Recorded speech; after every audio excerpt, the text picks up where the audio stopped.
bukan dari bumi, Pak. Besi itu dari planet lain yang Allah turunkan sebelum manusia diciptakan. Terjadi ledakan besar. Nah, di antara ledakan itu ada serpihan-serpihan besi yang turun ke bumi. Maka Allah menggunakan kata anzala di sini.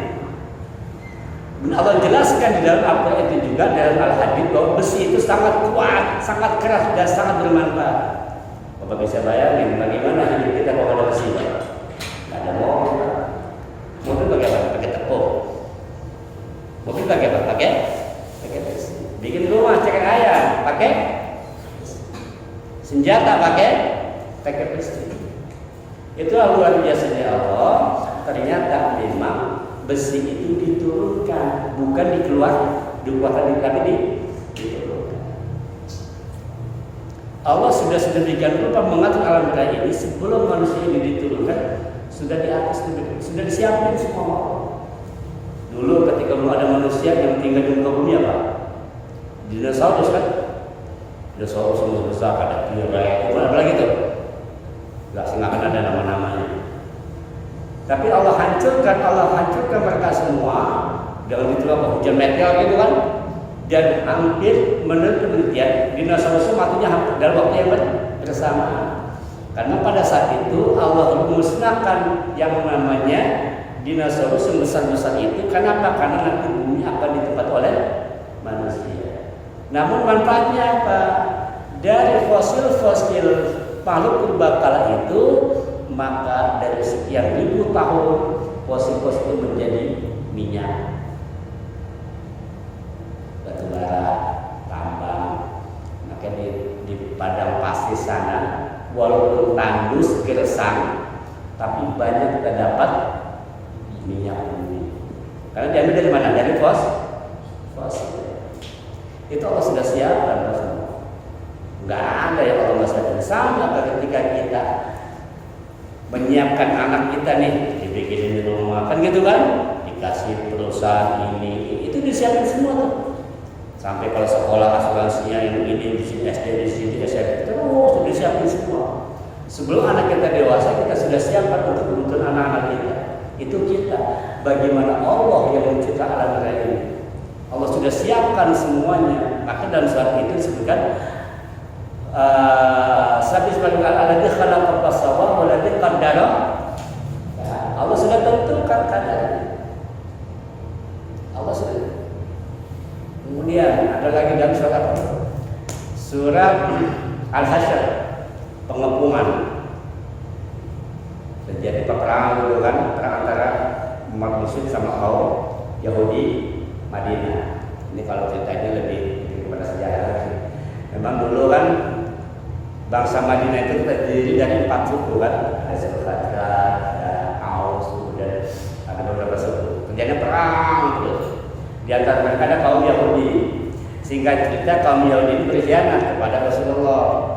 Berkhianat. Ternyata Pak, ketika setelah terjadinya perang Uhud, ya, nah orang-orang Yahudi ini dia beraliansi dengan orang-orang kafir Quraisy, dan orang-orang kafir Makkah untuk mengusir Rasulullah. Padahal sudah sepakat di Madinah itu orang Islam, kaum Ansar, kaum Muhajirin, kaum Nasrani, kaum Yahudi semua bersatu padu membela negeri Madinah yang dikenal dengan Piagam Madinah, kan gitu kan? Semuanya orang Yahudi Nasrani itu dilindungi oleh Rasulullah. Singkat cerita, ternyata orang-orang Yahudi ini berkhianat, bahkan ingin membunuh Rasulullah. Diceritakan suatu hari ketika Rasulullah tahu orang-orang Yahudi beraliansi dengan kafir Quraisy, maka mereka didatangi oleh Rasulullah, Abu Bakar dan Ali, mendatangi benteng mereka, datangin. Nah, ketika Rasulullah sedang melakukan perjalanan, kaum Yahudi sudah membuat rencana nih. Jadi dari benteng sudah disiapkan perangkap untuk membunuh Rasulullah. Ini bukan berkhianat lagi, tapi memang ingin membunuh Rasulullah. Nah, ketika dalam perjalanan Jibril datang, ya Muhammad balik, kenapa?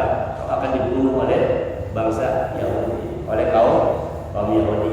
Dengan ini kaum muslimin marah, maka Rasulullah mengumpulkan seluruh sahabat yang ada di Madinah untuk mengepung benteng Yahudi. Pengepungan terjadi itu selama 10 hari. Pengepungannya berapa? Pada Yahudi waktu itu sangat kuat, pasukannya sangat kuat, senjatanya sangat hebat. Pada sekarang Israel kan modelnya persenjataan yang luar biasa, lengkap dan sebagainya. Kepung sehari 2 hari di luar benteng nih, di Rasulullah. Nah sementara kaum Yahudi ini pencariannya cuma satu waktu itu. Mereka itu hanya bertumpu pada pertanian korma, pada pertanian dan korma. Nah inilah hebatnya Rasulullah. Di dalam peperangan ada aturan perang. Tidak boleh membunuh anak kecil, gitu kan? Tidak boleh membunuh perempuan, tidak boleh merusak tempat ibadah, bahkan tidak boleh menebang pohon, walaupun dalam kondisi perang. Namun zaman sekarang perangnya, perang itu zaman sekarang diukur ya Pak, makin banyak yang mati itu makin hebat. Itu zaman sekarang ada aturan perang, ada penjahat perang. Rasulullah enggak. Rasul perangnya orang tua, wanita, anak-anak nggak boleh disentuh, nggak boleh dibunuh, nggak boleh dilukai. Kemudian tempat ibadah nggak boleh dirusak, pohon-pohon nggak boleh ditebang. Nah singkat cerita, hampir 10 hari sahabat sudah mulai lelah ini. Sudah mulai lelah. Padahal kalaupun ini dilawan, umat Islam tentu menang Pak. Kenapa? Satu, kaum Yahudi itu persenjataannya jauh lebih hebat, jauh lebih kuat persenjataan. Yang kedua, bentengnya sangat kokoh, nggak bisa ditembus. Yang ketiga, umat Islam itu baru selesai perang Badar, perang Uhud, masih hawa capek, masih hawa capek. Sekarang selalu perang lagi. Nah, namun ketika 10 hari turun perintah dari Allah, Muhammad, kau boleh tebang untuk pohon-pohon, tapi jangan semuanya, sebagian saja. Boleh. Jadi pohon-pohon yang punya Yahudi itu sumber kehidupan mereka ditebang dan cuma sebagian. Begitu melihat pohon-pohonnya ditebangin, Allah berikan rasa takut di dalam hati kaum Yahudi, rasa takut yang luar biasa. Inilah salah satu peperangan Rasulullah yang menang tanpa ada peperangan. Perang menang tanpa berperang.